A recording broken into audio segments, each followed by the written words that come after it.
Kushtia medical college হাসপাতালে পানিবাহিত রোগে আক্রান্ত রোগীর চাপ বেড়েছে। বিস্তারিত জানাতে সেখানে আছেন সহকর্মী এম রাশেদ। আমরা যাচ্ছি তার কাছে।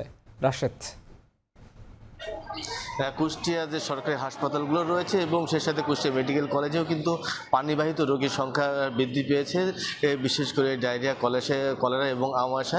তবে আমি এখানে মেডিকেল কলেজে যিনি উপপরিচালক আছে তার সাথে আমি কথা বলেছি। মূলত কুষ্টিয়া মেডিকেল কলেজে কিন্তু তারা অতিরিক্ত রোগী বহন করতে হচ্ছে, কারণ 500 বিশিষ্টে কিন্তু বিপরীতে কিন্তু এখন পর্যন্ত 870 জন রোগী ভর্তি রয়েছে শুধুমাত্র কুষ্টিয়া মেডিকেল কলেজে। এছাড়া কুষ্টিয়া সদর হাসপাতালেও কিন্তু একই পরিস্থিতি, তবে জনবল কম থাকায় কিন্তু তাদের চিকিৎসা দিতে হিমশিম খাচ্ছে বলে আমাদেরকে জানিয়েছেন কুষ্টিয়া মেডিকেল কলেজ হাসপাতাল কর্তৃপক্ষ থেকে শুরু করে আপনার সিভিল সার্জন। তবে আমি এখানে বিশেষ করে কুষ্টিয়া মেডিকেল কলেজ হাসপাতালে যিনি উপপরিচালক আছে তার সাথে আমি কথা বলেছি, তিনি আমাদেরকে জানিয়েছেন যে শুধুমাত্র কুষ্টিয়ায় যে জরুরি বিভাগ রয়েছে কুষ্টিয়া মেডিকেল কলেজে, সেখানে কিন্তু গত 24 ঘন্টায় প্রায় 2400 রোগী কিন্তু তারা চিকিৎসা দিয়েছে এবং এই অতিরিক্ত রোগী কিন্তু চাপে কিন্তু হিমশিম খাচ্ছে হাসপাতাল কর্তৃপক্ষ এবং কুষ্টিয়া মেডিকেল কলেজ কর্তৃপক্ষ। তবে কুষ্টিয়া মেডিকেল কলেজ থেকে শুরু করে কুষ্টিয়া সদর হাসপাতাল এবং উপজেলা স্বাস্থ্য কমপ্লেক্সগুলোর কিন্তু একই অবস্থা, কারণ প্রতিটি জায়গায় কিন্তু বিশেষ করে ডায়রিয়া ওয়ার্ডে কিন্তু তাদের অতিরিক্ত রোগী বহন করতে হচ্ছে। তবে কুষ্টিয়া সিভিল সার্জন আমাদেরকে যেটি জানিয়েছেন যে আসলে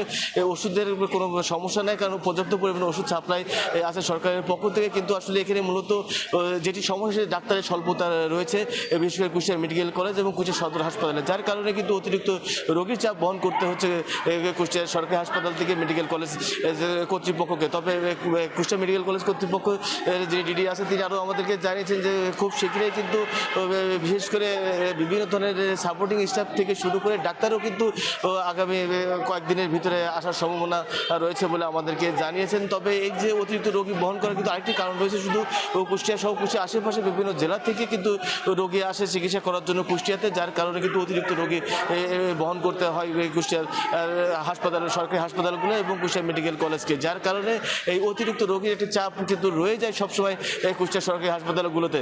তো কুষ্টিয়ার মেডিকেল কলেজ থেকে পানিবাহিত রোগীর সংখ্যা এবং পানিবাহিত রোগের চিকিৎসা নিয়ে এই ছিল আমার কাছে সর্বশেষ। কুষ্টিয়া থেকে পানিবাহিত রোগের আক্রান্ত শিশুদের খবরাখবর জানাচ্ছিলেন সহকর্মী এম রাশেদ।